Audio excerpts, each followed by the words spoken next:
আপনারা স্ক্রিনে যে কল লিস্টটা দেখতে পারতেছেন, এটা কিন্তু অন্য একজনের ফোনের কল লিস্ট। আমার ফোনে আমি এই কল লিস্টটা দেখতে পারতেছি। আপনারা যদি অন্যের কল লিস্ট আপনার ফোনে দেখতে চান, তাহলে আজকের এই ভিডিওটা ফুল ভিডিওটা শেষ পর্যন্ত। সো প্রথমে যে কাজটি করবেন, আপনার হাতে থাকার ফোনটি থেকে প্লে স্টোরে যাবেন। প্লে স্টোরে যাওয়ার পরে আপনি যেই সিমের কল লিস্ট বের করবেন, সেই সিমের অ্যাপটি ডাউনলোড করে নেবেন। যদি রবি হয় তাহলে মাই রবি অ্যাপ, যদি গ্রামীণ হয় তাহলে মাই জিবি অ্যাপ।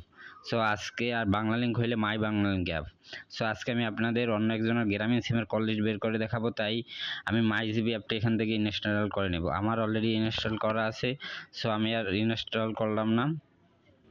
আপনারা এখান থেকে মাই জিবি অ্যাপটি ইনস্টল করে নেবেন। সো তারপরে এখান থেকে বের হয়ে যাবেন। তারপরে আপনি মাই জিবি অ্যাপের ভিতরে যাবেন। মাই জিবি অ্যাপের ভিতরে যাওয়ার পরে এখান থেকে আপনি সাইন ইনে ক্লিক করবেন। এই যে সামনে সাইন ইন লেখা পাবেন, এই সাইন ইনে ক্লিক করবেন। সাইন ইনে ক্লিক করবার পরে আপনি যার কল লিস্ট বের করবেন তার নাম্বারটি এখানে দিবেন। তার নাম্বারটি দেওয়ার পরে কন্টিনিউতে ক্লিক করবেন। এই সময়টায় কিন্তু আপনাকে তার ফোনটা একটু হাতে নিতে হবে। তার ওই সিমে একটা ভেরিফিকেশন কোড যাবে, কোডটা আপনাকে ওই টাইমটায় শুধু বসিয়ে দিতে হবে, আর কিছু করতে হবে না আপনাকে। সো আপনি শুধু ওই টাইমটায় এখানে একটা ভেরিফিকেশন কোড যাবে, কোডটা এখানে বসিয়ে দিয়ে কন্টিনিউতে ক্লিক করবেন।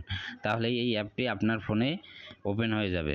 অ্যাপটি ওপেন হওয়ার পরে আপনি একটু নিচের দিকে আসবেন। স্ক্রলিং করে নিচের দিকে আসার পর এখানে সিমোরে ক্লিক করবেন।